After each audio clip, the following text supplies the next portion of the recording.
నమస్తే అండి, మీ Ashok Kumar. Welcome to our channel. మాజీ మంత్రి అయినటువంటి అంబటి రాంబాబు గారికి లేటు వయసులో ఘాటుగా జ్ఞానోదయం కలిగిందని మనం స్పష్టంగా చెప్పొచ్చు. ఏంద్రాని విషయం లేకపోతే ఆయన గతంలో మంత్రిగా ఉన్నటువంటి కాలంలో అసలు దొరికిందే అవకాశం అన్నట్టు స్టార్టింగ్లో జగన్మోహన్ రెడ్డి గారు ముఖ్యమంత్రిగా అయితే ఉండొచ్చు, కానీ ఆ కాలంలో అంత ఎంజాయ్మెంట్ చేసేవాడు కాదనమాట.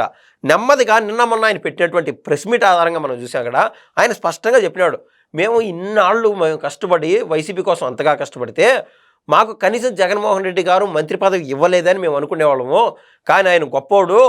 రెండో దఫాలో నాకు అదేవిధంగా మాజీ మంత్రి ఎవరైతే ఆర్కే రోజా గారు ఉన్నారో ఇద్దరికి మంత్రుల పదవులు ఇచ్చి మంచి పని చేశాడు జగన్మోహన్ రెడ్డి గారు అని చెప్పి ఆయన్ని జగన్మోహన్ రెడ్డి గారిని కొనియాడినారనమాట. అంటే అసలు వైసీపీ క్యాడర్ ఏమనుకుంటుందో జగన్మోహన్ రెడ్డి గారికి వీళ్ళకి ఇప్పటికీ అర్థం కానిట్టున్నది. అసలు టీడీపీ కావచ్చు, జనసేన కావచ్చు, ఈ కూటమి పార్టీలు అంత గొప్పగా అంత గ్రాండ్ మెజార్టీతో గెలవడానికి ముఖ్య కారకులు ఎవరైనా ఉన్నారు అంటే రెండు కళ్ళు. మనం సిద్ధాంతం ఏ విధంగా చెప్తామో మాత్రం రెండు కళ్ళు అనమాట వైసీపీకి. ఒకటి అంబటి రాంబాబు, మరొకరు ఆర్కే రోజా. వీళ్ళిద్దరిని పార్టీ నుంచి సస్పెండ్ చేసేయండి, లేదంటే పార్టీలో వాళ్ళ యొక్క ప్రాధాన్యత తగ్గించేయండి. కనీసం వాళ్ళని మీడియా ముందుకు వెళ్లకుండా బయట ఎవరైతే బాగా చదువుకునేట్టుంటారో, వైసీపీ పైన అభిమానంతోనో ప్రేమతోనో ఉంటారో, కమిట్మెంట్తో ఉంటారో అటువంటి యువతకి ప్రాధాన్యత ఇవ్వండి చెప్పి ఇప్పటికీ వైసీపీ కార్యకర్తలు చాలాసార్లు జగన్మోహన్ రెడ్డి గారు చెప్పేటువంటి ప్రయత్నం చేస్తారు, కానీ ఆయన ఇప్పటికీ వినిపించుకోవట్లా.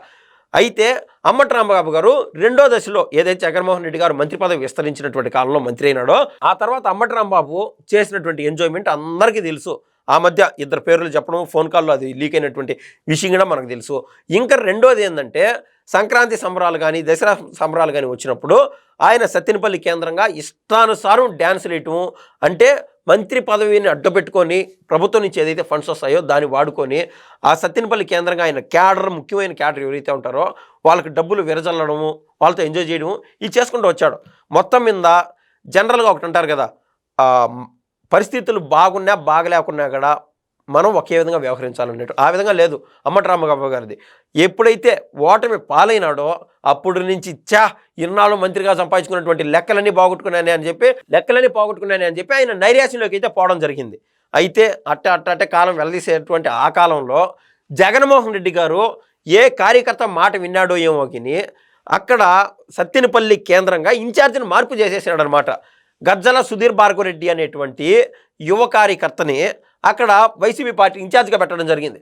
అప్పటి నుంచి చిర్రెత్తుకొని వచ్చి అంబటి రాంబాబు ఇమ్మీడియట్గా ఒక 2-3 రోజులు గ్యాప్ తీసుకొని ఆయన యూట్యూబ్ స్టార్ట్ చేయడము, తర్వాత కాలంలో ఇంకెట్లా కాదు అని చెప్పి Ambati Rambabu not the local, not the national, international అనే విధంగా ఆయన నెమ్మదిగా అమెరికా పర్యటన చేయడము.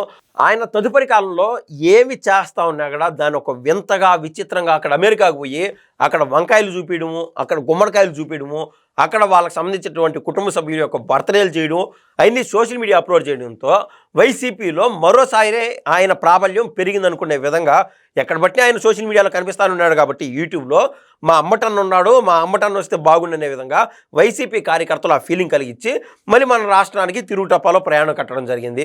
వచ్చిన తర్వాత కూడా ఈయన ఎన్ని ప్రయత్నాలు చేసినా కూడా జగన్మోహన్ రెడ్డి గారు కళ్ళలో పడేదానికి ఆ మధ్య ఎవరైతే సంగయ్య జగన్మోహన్ రెడ్డి గారు కారు కింద పడి చనిపోయినాడో ఆ సమయంలో కూడా ఆయన సత్తెనపల్లి పర్యటన చేస్తూ వచ్చారనమాట.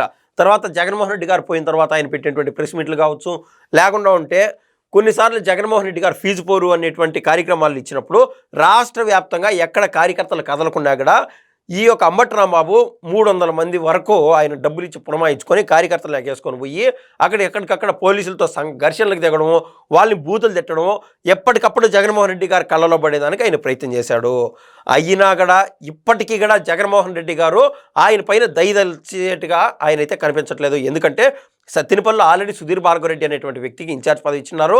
అదేవిధంగా రానున్న ఎలక్షన్లో సత్తెనపల్లి టికెట్ సుధీర్ భార్గవరెడ్డిది అని చెప్పి జగన్మోహన్ రెడ్డి గారు కన్ఫర్మేషన్ ఇచ్చినందునే ఇవాళకి జగన్మోహన్ రెడ్డి గారు ఏదైనా సరే కార్యక్రమాలు ఇచ్చినప్పుడు ఆయనే స్వయంగా తన జోబిలో నుంచి డబ్బులు తీసి ఖర్చు పెడతా ఉన్నాడని మనకైతే స్పష్టంగా అర్థమవుతుంది. ఈ టైంలో అంబటి రాంబాబు చేసినటువంటి కొన్ని వ్యాఖ్యలు చూడండి ఏ విధంగా ఉన్నాయో. ఈ సంక్రాంతికి నా ప్రోగ్రామ్ ఉంటుంది, డ్యాన్స్ ఉంటుందో లేదో వచ్చి చూడండి. సీదా క్లియర్ కట్గా అంటే అక్కడ ఉన్నటువంటి విలేకరు ఏమడిగినాడంటే, సార్ మీరు ఎందుకు సత్తెనపల్లిలో యాక్టివ్గా లేరు, ఇన్ఛార్జ్ను మార్చేశారు కదా అన్నప్పుడు ఆయన ఇమ్మీడియట్గా కోపదృప్తుడయ్యి ఆయన మాట్లాడినటువంటి మాట, సత్తెనపల్లిలో ఇంకటి నుంచి అంటే గత 1 సంవత్సరంలో నేను డల్గా ఉన్నందునే ఆ యొక్క పార్టీ ఇన్ఛార్జిని నా పదవి తొలగించేశారు, ఇంకా ఆ విధంగా ఉండదు. ఇప్పటి నుంచి కార్యక్రమాల్ని మళ్ళీ తట్టి లేపి నేను ప్రతిసారి కార్యక్రమాల్లో పాల్గొంటా అనే విధంగా ఆయన మాట్లాడుతూ ఉన్నాడు. సంక్రాంతికి పోయిన సంక్రాంతికి నేను సంక్రాంతి సంబరాలు చేయలేదు. అంతకుముందు సత్యనపల్లిలో 6 సంవత్సరాలు సంక్రాంతి సంబరాలు చేశా. 6 సంవత్సరాలు చేశాడు. తర్వాత కాలంలో మంత్రి అయినప్పుడు కనీసం టీఎంసీకి క్యూసెక్లకి తేడా తెలీదు, డయాఫ్రమ్ వాల్ అంటే తెలీదు. ఇటువంటి వ్యక్తిని నీటిపారుదల శాఖ మంత్రిగా చేసి కేవలం కుక్క బిస్కెట్ ఇచ్చినంత చందాన ఇట్లాంటి వాళ్ళు ఎక్కడికక్కడ వాడేసుకుని వదిలేశాడు జగన్మోహన్ రెడ్డి గారు అనేది స్పష్టంగా తెలుసు. ఒక్క మంత్రి పదవి ఇచ్చినప్పుడు ఒక ముఖ్యమంత్రితో సమానంగా ప్రతి ఒక్కటి మనం చేసేటువంటి పని ఆ ముఖ్యమంత్రికి ఇబ్బంది కాకూడదు, ఆయనకు బర్డన్ కాకూడదు అని చెప్పి ఆయనకి ఇచ్చినటువంటి శాఖలో ఆయన ప్రావీణ్యత చూపించి ఎక్కడికక్కడ చొచ్చుకుపోయే విధంగా ఉండాలి. ఒక పక్క నిమ్మల రామానాయుడు ఇప్పుడు ఉన్నటువంటి భారీ నీటిపారుదల శాఖ మంత్రి, ఆయన ఏ విధంగా పనిచేస్తున్నాడో మనం చూస్తూనే ఉన్నాం. అదేవిధంగా కేంద్ర మంత్రి అయినటువంటి రామ్మోహన్ నాయుడు గారు ఏ విధంగా పనిచేస్తున్నాడు, ప్రతిదీ కూడా చీఫ్ మినిస్టర్ గారిని ఇంకొకరిని అడిగేటువంటి పని ఉండదు. వాళ్ళకి మెరిట్ బట్టే, వాళ్ళకు ఉన్నటువంటి టాలెంట్ బట్టే ఆ మంత్రి పదవి కల్పిస్తారు. దాన్ని వాడుకోకుండా, సద్వినియోగం చేసుకోకుండా ఇష్టానుసారం డబ్బులు ఖర్చు పెట్టేసి ఎక్కడేసిన గొంగలి అక్కడే ఉండే విధంగా చేసినటువంటి పనితీరు అందరూ గుర్తుండాలి.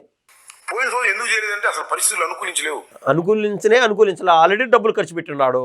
అప్పటి నుంచి నేను చెప్తాను అదే, ఆల్రెడీ డబ్బులు ఖర్చు పెట్టాడు, టికెట్ పైన డబ్బులు ఖర్చు పెట్టాడు. తర్వాత ఎందుకంటే ఒక్కొక్క మంత్రి దగ్గర నుంచి 70 కోట్లు వసూలు చేశారంటే ఆ కాలంలో వైసీపీ పెద్దలు. ఇంకా అర్థం చేసుకోండి ఏ రకంగా గుంజినారో. ఇంకా అక్కడ డబ్బులు ఖర్చు పెట్టి ఇక్కడ స్థానికంగా సత్తెనపల్లికి ఒక 30-40 కోట్లు ఖర్చు పెట్టి ఆయన కాడ డ్రై అయిపోయినాడేమో అని చెప్పి అక్కడ లోకల్లో గుసగుసలు వింటానే ఉన్నారు. సో పరిస్థితులు అనుకూలించలా. ఇప్పుడంటూ ఇంకా ఈయన దశ వచ్చింది కాబట్టి ఎక్కడైతే డబ్బులు పోగొట్టుకున్నాడో అక్కడ మళ్ళీ ఇంకా సంపాదించే విధంగా ఈసారి టికెట్ సంపాదించుకొని ఆ విధంగా అవకాశం ఏదన్నా ఉంటే లోకల్లో సర్పంచుల దగ్గర వాళ్ళకి బీ ఫార్మ్స్ ఇచ్చి టికెట్లు అప్పగించి ఆ లోకల్ నుంచి డబ్బులు దనుకుంటే ఒక్కొక్కరి కానించి 10 లక్షలు ఆ డబ్బులు ఆడ సమకూర్చుకోవచ్చు అని చెప్పి ఆయన ఆ భావనలో ఉన్నాడని మనకైతే అర్థమవుతుంది. Any have wish you happy Sankranti Ambati Rambabu గారు. ధన్యవాదాలు.